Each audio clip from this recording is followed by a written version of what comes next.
বৃন্দাবনের তুলসী বনেতে বসে ভগবান কৃষ্ণ আর রাধা দেবী একসাথে কথা বলছিলেন। ভগবান কৃষ্ণ রাধা দেবীকে বেদের সারমর্ম বোঝাচ্ছিলেন।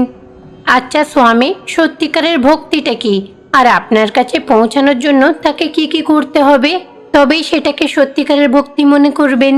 রাধা, তুমি খুবই ভালো প্রশ্ন করেছ।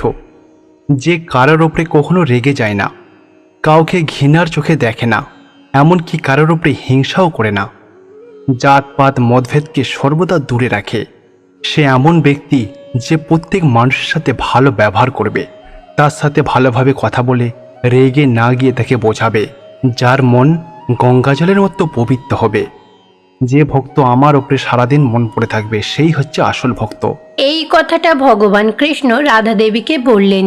এইটা শুনে রাধা দেবী মনে মনে ভাবলেন, সেই হয়তো সব থেকে সত্যিকারের ভক্ত। এই হিসেবে দেখলে তাহলে তো আমি আপনার সব থেকে বড় ভক্ত, আপনার সত্যিকারের ভক্ত, তাই না? না না রাধা, আপনি না। আপনাকে অনেক কিছু ছাড়তে হবে, নিজেকে অনেক কন্ট্রোল করতে হবে রাধা, যেটা এখনো আপনার মধ্যে আসেনি। এইগুলো করতে পারলেই তবেই তোমার সত্যিকারের ভক্তির সামনে আসবে রাধা। না না কৃষ্ণ, আমি কিন্তু অনেক রকম বেদ পড়ে অনেক কিছু শিখে ফেলেছি। আরে রাধা ছাড়ো, ওইসব কথা বাদ দাও। আমার খুব জোরে খিদে পেয়েছে রাধা, আমার এত জোরে খিদে পেয়েছে যে আপনাকে বলে বোঝাতে পারবো না। আমাকে কিছু খেতে দাও। আরে কি বলছেন কি, একটু আগে তো এক মটকা লস্যি খেলেন, আবার একটু আগে মাখন খেলেন, আর এত তাড়াতাড়ি আবার আপনার খিদে পেয়ে গেল, এটা কি করে সম্ভব? আরে রাধা, সেই কখন খাবার খেয়েছিলাম, প্রায় 2 ঘন্টা হয়ে গেছে। সে খাবার আমার হজম হয়ে গেছে, আবার তো খিদে পেয়ে গেল। আমার খুব জোরে খিদে পেয়েছে, বেশি প্রশ্ন না করে আমাকে কিছু খেতে দাও। আচ্ছা আচ্ছা ঠিক আছে, আমি আপনার জন্য রান্না করব। আপনি শুধু বলুন তো আপনি কি খেতে পছন্দ করেন। আরে রাধা, সত্যি আমার খুব জোরে খিদে পেয়েছে। তুমি যা রান্না করতে চাও রান্না করো, কিন্তু একটু বেশি করে বানাও। আমার অনেক খিদে পেয়েছে তো, আমি অনেকটা খাবো। তুমি আজকে যাই তৈরি করবে সেটা আমি খেতে রাজি আছি। ভগবান কৃষ্ণের এমন কথা শুনে রাধা দেবী তুলসী বন ছেড়ে নিজের বাড়িতে চলে যান। তারপরে রাধা দেবী ক্ষুধার্ত ভগবান কৃষ্ণের জন্য রান্না করা শুরু করে দিলেন। আমার কৃষ্ণ কিন্তু আজকে খুবই ক্ষুধার্ত, কিন্তু আমার কৃষ্ণকে সবাই বুঝতে পারে না। উনি কিন্তু মাঝে মাঝে 1 মাস না খেয়েও থাকতে পারেন, আবার তিনি কখনো বলেন তিনি এত খান তবুও ওনার পেট ভরে না। আজ আমি আমার কৃষ্ণের জন্য নানা রকমের খাবার তৈরি করব। এইভাবে রাধা দেবী ভগবান কৃষ্ণের ব্যাপারে ভাবতে ভাবতে রান্না করতে লাগলেন।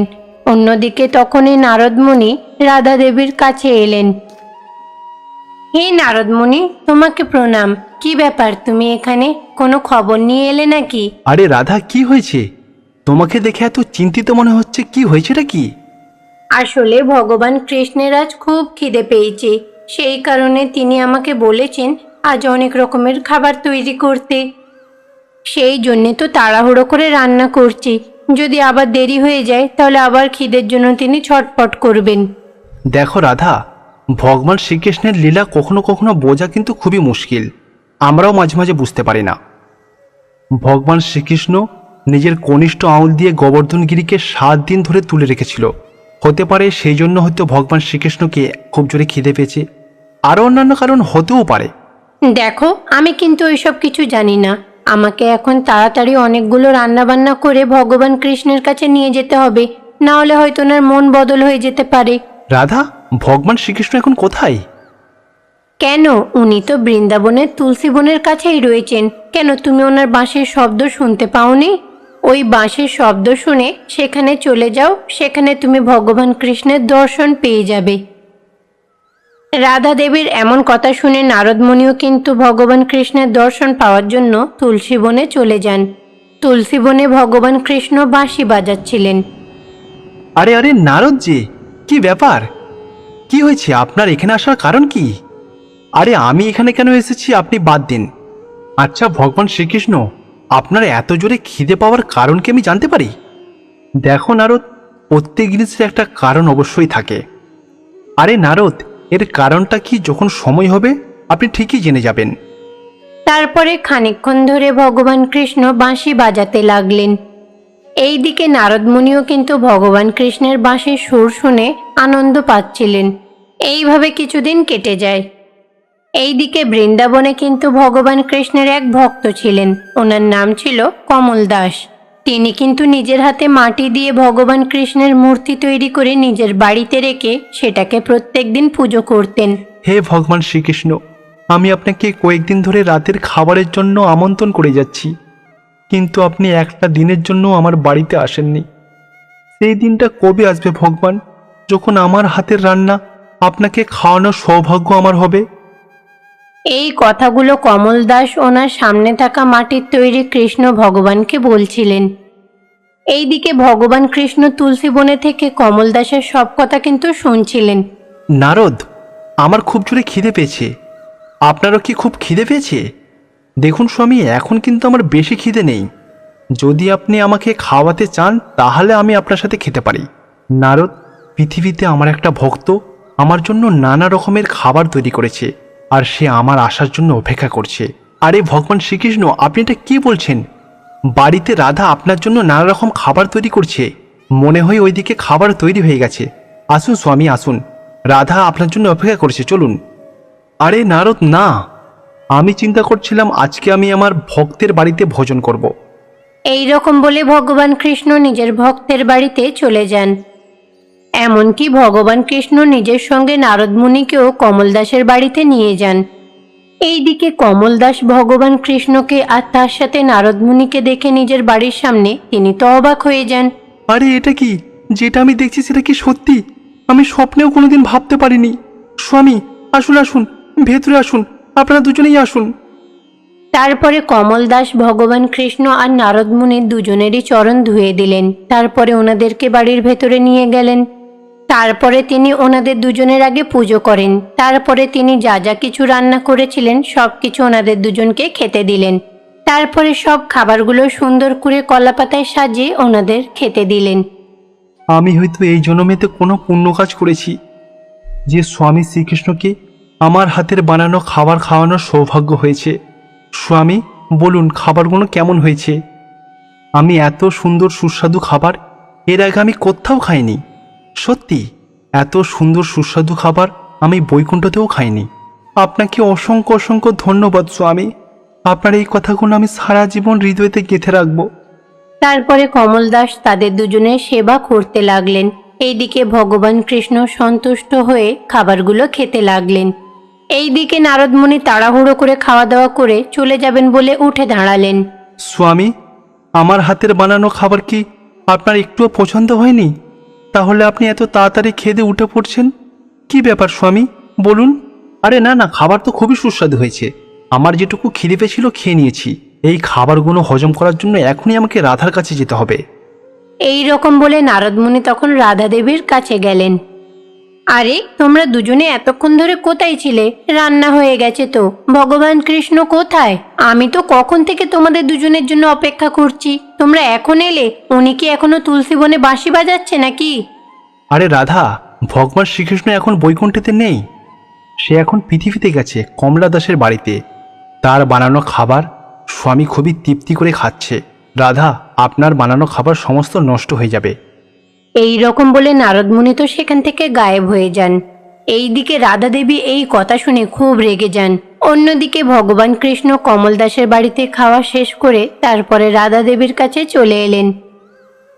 আপনি যেটা করলেন সেটা কি ঠিক করলেন? প্রথমে তো আমাকে বললেন রান্না করতে, তারপরে এখন চলে গেলেন কমল দাসের বাড়িতে খাবার খেতে। এটা কি উচিত হয়েছে? আমি যে এত কষ্ট করে রান্নাগুলো করলাম সেগুলো কি নষ্ট হয়ে যাবে? আরে না রাধা, তোমার বানানো খাবার নষ্ট কেন হবে? এই বৃন্দাবনে কত ক্ষুধার্ত জীবজন্তু আছে জানো? চলো রাধা, ওই সমস্ত ক্ষুধার্ত জীবজন্তুগুলোকে এই খাবারগুলো খাইয়ে দিই। দেখুন কৃষ্ণ, আপনি যা বলবেন আপনার সব কথা কি শুনতে হবে? আমি তো আপনার সব থেকে বড় ভক্ত। এত কষ্ট করে রান্নাগুলো করলাম, আপনার উচিত ছিল আমার হাতের রান্না খাওয়ার। আপনি কেন খেলেন না বলুন তো? এইভাবে রাধা দেবী রাগ করে ভগবান কৃষ্ণের উপরে চেঁচাতে লাগলেন। তখন ভগবান কৃষ্ণ হাসি মুখে রাধা দেবীকে বললেন, দেখো রাধা, তুমি কিন্তু আমার সাথে অনেক তর্ক করছো। আমি চিন্তা করেছিলাম যে আমি তোমাকে কিছু প্রমাণ করে অবশ্যই দেখাবো। কিছুক্ষণ আগে তুমি কি বলছিলে যে তোমার সমস্ত ভাবনার উপরে কাবু আছে, নিয়ন্ত্রণ আছে, তাই তো? তুমি নিজেই দেখো তুমি আমার সাথে কিভাবে চেঁচিয়ে কথা বলছো। আর তুমি মনে মনে চিন্তা করছো তুমি একজন আমার মহান ভক্ত, তাই তো? তুমি শ্রেষ্ঠ ভক্ত না। এটা প্রমাণ করার জন্য আমি কমলা দাসের বাড়িতে খাবার খেয়েছি। আমি ওখানে খাবার খেয়েছি বলে আমার প্রতি তোমার অনেক রাগ হয়েছে। কমলা দাসের বাড়িতে খাবার খাওয়ার জন্য তোমার মনের মধ্যে অনেক হিংসা জন্মেছে। আমি বুঝতে পারলাম স্বামী, আপনি আমার মনের এই খারাপ চিন্তাভাবনাকে দূর করার জন্য এত বড় পরীক্ষা নিলেন। আজকের পর থেকে কোনোদিন আমি রাগ করব না আর হিংসাও করব না। কৃষ্ণ, আপনি দয়া করে আমায় ক্ষমা করে দিন। এইভাবে রাধা দেবী নিজের রাগ, হিংসা, অহংকার সবকিছু ত্যাগ করলেন। এক গ্রামে কিরণ নামের এক ব্যক্তি থাকতেন। তিনি গরু চড়ানোর কাজ করেই অর্থ উপার্জন করতেন। তার মায়ের নাম ছিল সরোজা। আরে বাবা, এবারে অন্তত তুই বিয়ে করে নে। মা, যতই এদিক ওদিক থেকে প্রস্তাব আসুক না কেন, আমি এখন বিয়ে করতে পারবো না। দেখ বাবা, আমারও বয়স হয়ে যাচ্ছে। আজ বাদ কাল আমি হয়তো মারা যাব, তখন তুই একা হয়ে যাবি। তখন তোর এই গরুদের কে দেখাশোনা করবে? আর তুই তো কোনো ব্যবসাও করতে জানিস না। আমি জানি না তো কি হয়েছে মা, আমি রাধা কৃষ্ণের সেবা করব, ঠিক আছে?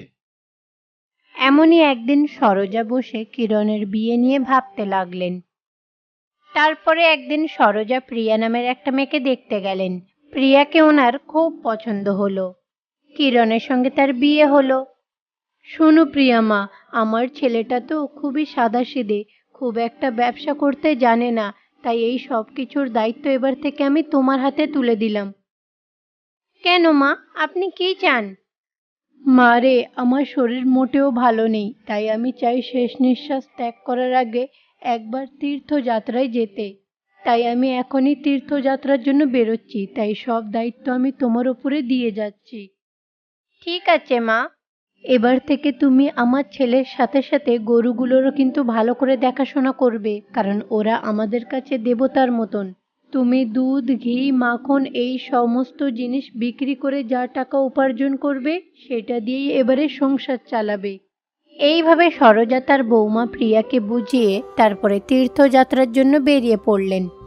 এইভাবেই দিন কাটতে লাগলো। প্রিয়া, আমার খুব খিদে পেয়েছে, আমাকে কিছু খেতে দাও তো। তুমি আমাকে কি ভেবেছো বলো তো? তোমার মা আমাকে এত বড় একটা দায়িত্ব দিয়ে গেল। তুমি তো সারাদিন বাড়িতে থেকে খাও আর ঘুমাও, আর কোনো কাজই তো করো না। নিজে রান্নাটুকু করে খেতে পারো না তুমি? আচ্ছা ঠিক আছে ঠিক আছে, তুমি ব্যস্ত হও না, আমি করে নিচ্ছি। আমি গরুকে খাওয়াতে যাচ্ছি। এই রকম বলে প্রিয়া গরুগুলোকে খেতে দিতে গেল। গরুদের খাবার দেওয়ার সময় হঠাৎ করে প্রিয়া পড়ে যায়। তার পায়ে খুব ব্যথা লাগে। আরে, পায়ে খুব ব্যথা লেগেছে, এখন দুধগুলো বিক্রি করতে যেতে হবে। আমি কি করে যাব? আরে কি হলো, তোমার মন খারাপ কেন? তোমাকে বলে লাভ কি? তুমি কি আমাকে সাহায্য করবে? আরে তুমি এইরকম করে বলছো কেন? কি হয়েছে আমাকে বলোই না, দেখি না। এখন আমাকে গরুগুলোকে খেতে দিতে হবে, কিন্তু পায়ে চোট লাগার কারণে উঠতেই পারছি না। এখন ওদের খাবারগুলো কে দেবে? ওরা না খেলে তো চিৎকার করবে। আচ্ছা ঠিক আছে, আমি গিয়ে গরুগুলোকে খাইয়ে দেবো, চিন্তা করো না। কি, তুমি খাওয়াবে? হ্যাঁ, কেন, আমি কি পারবো না? আমি তো করতাম আগে। তুমি গরুগুলোকে খাওয়াবে? তুমি তো ব্যবসা করতেই জানো না শুনেছি। হ্যাঁ, আমি গরুগুলোর ভালো করে যত্ন করব, তাদেরকে সময় মতো খেতে দেব, তাদেরকে স্নান করাবো। যতদিন না তুমি সুস্থ হয়ে উঠছো ততদিন আমি এটা করব, ঠিক আছে? ঠিক আছে, তাহলে তুমি গিয়ে গরুগুলোকে খাবার খেতে দাও। এই রকম বলে সেই দিনের পর থেকে কিরণ গরুকে খাওয়ানো, দুধ বিক্রি করার সমস্ত কাজ করতে লাগলো। আমার যত কষ্টই হোক না কেন, প্রিয়ার মন পেতে আমাকে এসবগুলো করতেই হবে। এইভাবে কিরণ মনে মনে ভাবতে লাগলো। এই রকম বলে কিরণ সেদিন দুধ দিতে গ্রামে বেরোলো। তখনই পথে যেতে যেতে একটা মন্দির দেখতে পেল। সেখানে রাধাকৃষ্ণর মূর্তি রাখা ছিল। আরে, আমি তো জানতামই না যে এখানে একটা মন্দির আছে। আরে বাবা, শুধু তুমি না, এই গ্রামের কেউই জানে না যে এখানে একটা মন্দির আছে। আমি এই মন্দিরেতে অনেক বছর ধরে পুজো করছি, হাতে গোনা কয়েকজন আসে আর কি। সন্ধ্যাবেলা কোনো রকমের প্রদীপটা জ্বালাই, আর সেরকম কোনো কাজ আমি করতে পারি না। আমার কাছে কিছুটা দুধ আছে, আমি ভগবানের উদ্দেশ্যে এটা সমর্পণ করব। এই রকম বলে কিরণ রাধাকৃষ্ণের জন্য কিছু দুধ দিলেন। তারপরে বাকি দুধগুলো বিক্রি করতে চলে যায়। এই দেখো প্রিয়া, আমি গ্রামের সকলকে দুধ দিয়ে এসেছি, আর কেউ বাকি নেই মনে হচ্ছে। কিন্তু তুমি কি সবাইকে যথেষ্ট দুধ দিয়ে এসেছো? আগে এটা বলো। আরে যতটুকু সবাইকে দেওয়ার ততটুকুই তো দিয়ে এসেছি। দেখো, যদি তোমার সন্দেহ হয় তুমি মাসের শেষে যা টাকা পাবে সেটা মিলিয়ে দেখে নেবে। সেই দিনের পর থেকে কিরণ রাধাকৃষ্ণের জন্য একটু করে দুধ দিত। তারপরে বাকি দুধগুলো গ্রামে বিক্রি করে বাড়ি ফিরে আসতো। প্রিয়াও এখন আগের থেকে সুস্থ হয়ে উঠেছিল। আমি এখন বেরোচ্ছি যারা যারা দুধ নিয়েছে তাদের 1 মাসের দুধের টাকা নিতে। এসে তোমাকে বলবো কত কি হয়েছে। এই রকম বলে প্রিয়া গ্রামে গিয়ে যারা যারা দুধ নিত তাদের কাছ থেকে টাকা সংগ্রহ করে নিয়ে এলো। প্রত্যেক দিন তো 20 লিটার করে দুধ বিক্রি করতে যায়, কিন্তু এখানে 18 লিটার দুধ বিক্রির দাম পেলাম। তাহলে 2 লিটার দুধের কি হলো? আচ্ছা শোনো তো, প্রত্যেক দিন গরু তো 20 লিটার করে দুধ দেয়, তুমি দুধগুলো তো নিয়ে যাও বিক্রি করতে, কিন্তু এখানে আমি 18 লিটার বিক্রি করা দুধের টাকা পাচ্ছি আর 2 লিটার দুধের টাকা পাচ্ছি না কেন? ওই দুধগুলোর কি হলো আমাকে বলো তুমি। এই রে সেরেছে, পিয়া যদি আসল সত্যটা জানতে পারে আমাকে তো অনেক বকাবকি করবে। কিরণ তখন ভয়ে প্রিয়াকে সত্যটা জানালো না। তখনই হঠাৎ করে প্রিয়াদের বাড়িতে 2 ব্যক্তি আসেন। এই যে ভাই, তোমার দুধের টাকাটা নাও। তোমার স্বামী প্রতিদিন আমাদের দুধ দিতেন। আমি তো আপনাদেরকে কখনোই দুধ বিক্রি করিনি। 2 লিটার দুধ তো আপনি আমাদেরকে দিতেন। মানে মানে আপনারা দুজন কি রাধাকৃষ্ণ? জয় শ্রীকৃষ্ণ, জয় রাধারানী। তুমি কি বলছো কি? তখনই সঙ্গে সঙ্গে রাধাকৃষ্ণের আসল রূপে ফিরে এলেন। প্রিয়া, তুমি যে 2 লিটার করে দুধ কম বলছো, ওই 2 লিটার দুধ ও প্রতিদিন আমাদেরকে দিত, সেই জন্য 2 লিটারের টাকা আমি তোমাকে দিতে এসেছিলাম। আমায় ক্ষমা করে দিন, আর কোনোদিন এমন কাজ করব না। এইভাবে স্বামী স্বয়ং এসে নিজের ভক্তকে সাহায্য করলেন।